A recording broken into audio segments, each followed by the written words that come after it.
Ama ng Mauti Brothers arestado.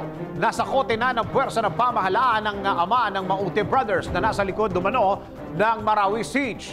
Kung saan at paano ito nahuli ng militar, alamin natin sa report ni RH09 sa Nicasulia.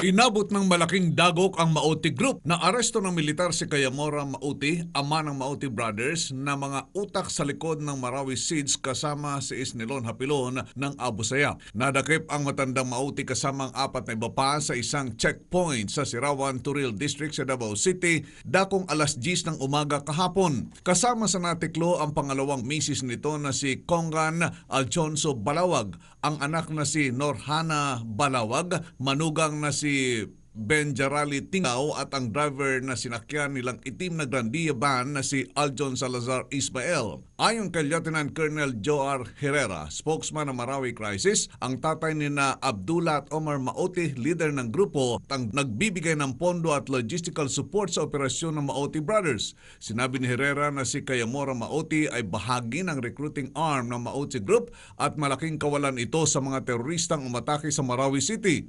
Nabatid na naka-face mask pa matandang Mauti nang sitahin sa checkpoint at nang tanggalin ang takip ay ikinumpira ang mukha nito sa hawak nilang mga litrato ng pamilya Mauti at dito nakita ang pagkahawig niya sa tatay ng Mauti Brothers.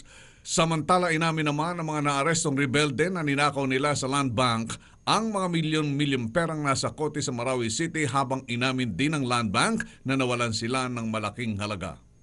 Para sa MBC Network News, RH9, Sunny Casulia, naglilingkod sa pagbabalita. I-like po ang page ng DZRH News Television para updated at i-share ang trending news na balitang ito para mas marami ang makabalita. At mag-comment para alam namin ang opinion mo.